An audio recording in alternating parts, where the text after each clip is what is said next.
మీకు మొట్టమొదటిగా ఒక సీసీ ఫుటేజ్లో ఉన్నటువంటి ఆధారం చూపిస్తాను. అది చూసిన తర్వాత మనం ముందుకు వెళ్ళిపోదామండి. చూడండి, ఇక్కడ ఇది ప్రవీణ్ అన్ని గారు అండి. చూస్తున్నారు అక్కడ, ఇది ప్రవీణ్ అన్ని గారు. ప్రవీణ్ అన్ని గారు చనిపోయినప్పుడు ప్రవీణ్ అన్ని గారు టీ షర్ట్ కింద రెడ్ బెనెల్ వేసుకున్నారు. ఇదిగోండి రెడ్ బెనెల్, అర్థమవుతుందా? ఇదిగో రెడ్ బెనెల్. ఇక్కడ చూడండి, లారీ కింద పడిపోయాడు, యాక్సిడెంట్కు గురయ్యాడు అని చెప్పేసి అన్నారు కదా, వాడు ఇదిగో ఈడండి. చూసారా, ఈడు టీ షర్ట్ కింద వైట్ బెనెల్, ప్రవీణ్ అన్ని గారు టీ షర్ట్ కింద రెడ్ బెనెల్. అంటే ఈ బైక్ మీద డ్రైవింగ్ చేసుకుంటూ వస్తున్న వాడు ఖచ్చితంగా ప్రవీణ్ అన్ని కాదు, 100%. ఎందుకు ప్రవీణ్ అన్ని కాదు అని అంటే, ప్రవీణ్ అన్ని గారు ఇక్కడ రెడ్ బెనెల్ వేసుకొని, అర్థమవుతుందా, రెడ్ బెనెల్తో ఇక్కడ చనిపోయారు. ఇక్కడ వైట్ బెనెల్, అర్థమవుతుందా, వైట్ బెనెల్ ఉంది. అంటే అక్కడ ఎక్కడో విజయవాడ ప్రాంతంలో ఎక్కడో మార్చుకున్నారండి, అదేంటి ఇదేంటి చెప్పడానికి లే, అర్థమవుతుందా. ఇక్కడ ఉన్నది ప్రవీణ్ అన్నయ్య, ఇక్కడ ఉన్నది ఫేక్, అర్థమవుతుందా.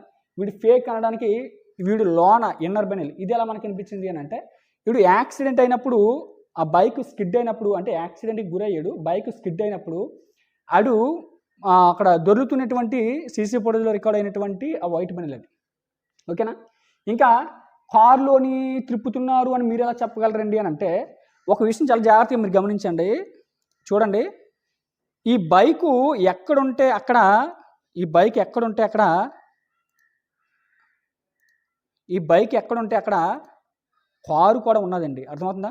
ఈ బైక్ ఎక్కడుంటే అక్కడ కారు కూడా ఉంది. చూసారా, ఇదిగోండి కారు, ఇదిగోండి బైక్, అర్థమవుతుందా. అంటే ఈ కారు ఈ బైక్ని ఫాలో అవుతూనే ఉంది, ఈ కారు ఈ బైక్ని ఫాలో అవుతూనే ఉంది. అంటే వీడు ఒక వైన్ షాప్ దగ్గరికి వెళ్ళి అక్కడ కొన్ని రకరకాల ఏమండి మద్యం తీసుకున్నట్టుగా మనకు కనిపించినప్పుడు, వీడు తీసుకొని ఈ కారులో ఉన్న వాళ్ళకి ఇచ్చి ఉండాలి, వీడు తీసుకొని ఈ కారులో ఉన్న వాళ్ళకి ఇచ్చి ఉండాలి. నెక్స్ట్ ఇంకోటి ఏంటి అంటే, ఇది ఒక్క సీసీ ఫుటేజ్లోనే రికార్డ్ అయింది కాదు, ఈ కారు ఈ బైక్ని ఫాలో అవుతుంది.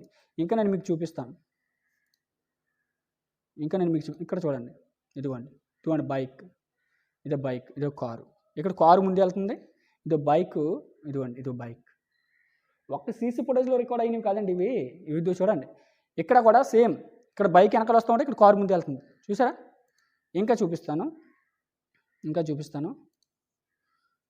చూసారా, ఇక్కడ కూడా, ఇక్కడ ఇది ఎక్కడ స్పాట్ అంటే, పెట్రోల్ కొట్టించుకున్నప్పుడు కూడా హ్యాండ్ పెట్టుకున్నాడు, పెట్రోల్ బంక్ ఆయన హ్యాండ్ పెట్టుకొని పెట్రోల్ కొట్టించుకుంటున్నాడు అని చెప్పేసి అన్నారు కదా. అక్కడ ఇది వెళ్తున్నప్పుడు ఒక ధూళి లేచింది, అక్కడ కూడా స్కిడ్ అయి పడిపోయాడు, తాగుతూ ఊతూ డ్రైవింగ్ చేస్తూ స్కిడ్ అయి పడిపోయాడు అని చెప్పేసి ఒకటి చెప్పుకొచ్చారు కదా. అక్కడ కారు ఇక్కడ ఆగింది, ఇక్కడ పెట్రోల్ కొట్టించుకోవడానికి వెళ్తున్నాడు ఈయన. కారు ఇక్కడ ఆగింది, ఇక్కడ పెట్రోల్ కొట్టించుకోవడానికి వెళ్తున్నాడు ఆయన, ఓకేనా. అప్పటి వరకు ఈ కారు ఇక్కడ ఉంది. ఇంకా నేను చూపిస్తాను మీకు. లాస్ట్గా చూడండి, లాస్ట్గా ఇది ఎక్కడనంటే ఈ స్పాట్ చూడండి, చూపిస్తాను మీకు. లాస్ట్గా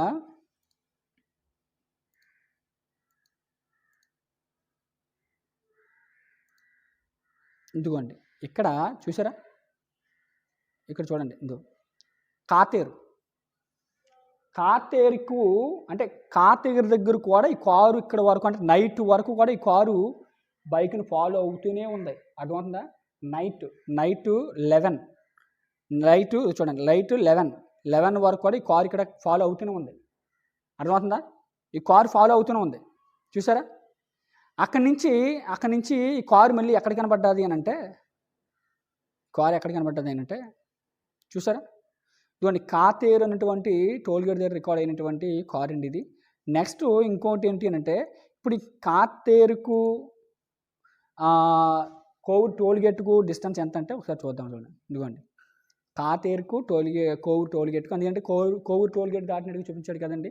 ఇదిగోండి కాతేరుకును కోవూరు టోల్గేట్కును చూడండి 18 నిమిషాలకి 10.5 కిలోమీటర్స్ అండి. అంటే కాతేరులో కూడా కారు మనకు కనిపించింది. ఇంకా ఆ కారు లాస్ట్లో మనకి ఎక్కడ కనిపించింది అని అంటే, ఇదిగో చూడండి ఇక్కడ కనిపించింది. లాస్ట్లో మనకి ఎక్కడ కనిపించింది అంటే, లాస్ట్లో మనకి ఎక్కడంటే ఈ కారు కనిపించడం ఇదిగోండి ఇక్కడండి. ఇదిగోండి 11:41 నిమిషానికి అండి. అంటే కోవూరు టోల్గేట్ దాటే సమయానికి 11:31 నిమిషం అన్నారు.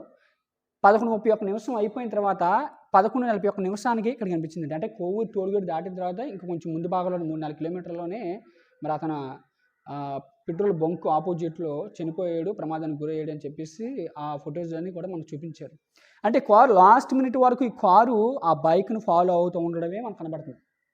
ఈ కారు ఆ బైక్ని ఫాలో అవుతుండడమే మనకు కనబడుతుంది. అంటే ఇక్కడ విషయం ఏంటి అంటే కారులోని ప్రవీణ్ అని ఉన్నాడు, కానీ బైక్ మీద మనుషులు మారుతున్నారు. కారులోని ప్రవీణ్ అని ఉన్నాడు, చనిపోయాడు, దేహం ఉంది, మృతదేహం ఉంది, కానీ వ్యక్తులు మారుతున్నారు, బైక్ మీద వ్యక్తులు మారుతున్నారు. వ్యక్తులు మారుతున్నారని మీరు ఎలా చెప్పగలరండి అంటే కోవూరు టోల్గేట్ దాటినప్పుడు పర్సనాలిటీ ఒకటే, అంతకుముందు పర్సనాలిటీ వేరు. అర్థమవుతుందా? అంటే కారులో ఉన్న వాళ్ళే కొంతమంది బైక్ డ్రైవింగ్ చేసుకుంటూ వస్తున్నారు. కారులో ఉన్న వాళ్ళు కొంతమంది బైక్ డ్రైవింగ్ చేసుకుంటూ వస్తున్నారండి. ఆ విధంగా ప్రీ ప్లానెడ్గా అన్నను ముందే చంపేసి అక్కడికి తెచ్చి పొరుని పెట్టేశారు. అది విషయం. అర్థమవుతుందా? ఇది నాకున్నటువంటి పెద్ద డౌటు, నాకున్నటువంటి పెద్ద సందేహం ఇది. ఎందుకంటే కారు ఎందుకు ఫాలో అవుతుంది బైకు కారు రెండు దగ్గర ఉండవలసిన అవసరం ఉంది. ఎక్కడో మిట్ట మధ్యాహ్నం గంటల సీసీ ఫుటేజ్లో రికార్డ్ అయినటువంటి కారును బైకు అబ్జర్వ్ చేసుకుంటూ, ఆ బైక్ను కారు అబ్జర్వ్ చేసుకుంటూ రెండు కూడా ఎక్కడో మిట్ట మధ్యాహ్నం గంటల కనబడుతున్నటువంటి ఆ సీసీ ఫుటేజ్లో ఇక్కడ అర్ధరాత్రి సమయం వరకు ఆ బైక్ను ఫాలో అవుతూ ఉండవలసినటువంటి అవసరం ఎందుకు వచ్చింది? ఇది పెద్ద డౌట్ అండి. ఇది అర్థమవుతుందా? పెద్ద డౌట్ ఇది. ఎందుకంటే కారులో ప్రవీణ్ అని చంపేసి మృతదేహాన్ని కారులో తిప్పుతూ ఆ కారులో ఉన్న వాళ్ళు కొంతమంది మళ్ళీ బైక్ మీద మారుతూ వచ్చి ఉండాలి. ఎందుకంటే 300 సీసీ ఫుటేజ్లు ఉన్నాయన్నారు వాళ్ళు. 300 సీసీ ఫుటేజ్లో ఏది కూడా బయట పెట్టలేదు. కొన్ని బయట పెట్టారా, కొన్ని బయట పెట్టిన వాళ్ళు ఇది ఫేక్ అని చెప్పేసి మనకు తెలిపోయింది. ఎలా తెలిపోయింది అంటే నేను చూపించాను. ఇదిగో ఇది వీడు లాన్ ఇన్నర్ బనీల్ వైట్, ప్రవీణ్ అన్నది లాన్ ఇన్నర్ బనీల్ రెడ్. ఇది విషయం. కాబట్టి ఆలోచించండి ప్రియులారా. డీజీపీ గారు కూడా ఒక విషయం చెప్పారు పోస్ట్ మార్టం రిపోర్ట్లో. కొన్ని సందర్భాలను అంటే కొన్ని విషయాలు బట్టి ఇది హత్య, మరి అంతగిల్ని పెట్టుకుండే ప్రయత్నం పూర్తిగా మాకు పోస్ట్ మార్టం రిపోర్ట్ వస్తే మేము ఆ చర్యలను తీసుకుంటామని చెప్పేసి అని అన్నారు డీజీపీ గారు. విషయం ఏంటంటే ఇంకా లెగ్ దగ్గర ఏదైతే గాయం ఉందో దాని యొక్క ఆ రిపోర్ట్ రాలేదని చెప్పేసి అన్నారు. ఏది ఏమైనా సరే దేవుడు మనకు విషయం ఏంటి అని అంటే ఇక్కడ అన్నని చంపేసినోడిని ఏదో చంపేస్తున్నామని కాదు, కానీ అన్నని ఒక డ్రింకర్గా చిత్రీకరించారు. అది బాధాకరమైన విషయం.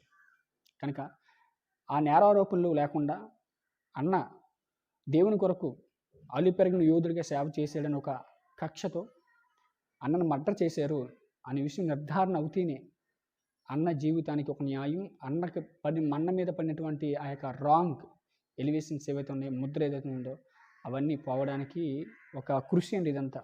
అర్థమవుతుందా? అన్నను చంపేసిన దేవుడు ఆయన ఉద్దేశంలో ఏదైతే ఉందో ఆ తీర్పుకు వాళ్ళు లోనవుతాడు ఖచ్చితంగా. దేవునికే ఇదంతా మనం అప్పగిందాం. కానీ మన పోరాటం వల్ల అన్న డ్రింకింగ్ చేయలేదు. అన్న డ్రింకింగ్ చేస్తూ బైక్ నడుపుతూ వచ్చి యాక్సిడెంట్ అయ్యి లేదంటే బైక్ స్కిడ్ అయినంతటా ఆయన పడిపోలేదు అన్నది ఈరోజు మన యొక్క వాదన, మన యొక్క ఆర్గ్యుమెంట్, మన యొక్క ప్రతిస్పందన, మన యొక్క బాధ. అర్థమవుతుందా? కాబట్టి ఆలోచించండి ప్రియులారా. ఇది కూడా పెద్ద డౌట్. మరి ఈ డౌట్ని కూడా పోలీసులు మరి కస్టడీలోకి డౌట్ని కూడా తీసుకొని ఏంటి అని ఈ యొక్క కారు నడిపినటువంటి వ్యక్తిని కస్టడీలోకి తీసుకొని విచారించవలసిందిగా కోరుచున్నాను ప్రభుత్వ వారిని. అందరూ కూడా వందనాలు. God bless you.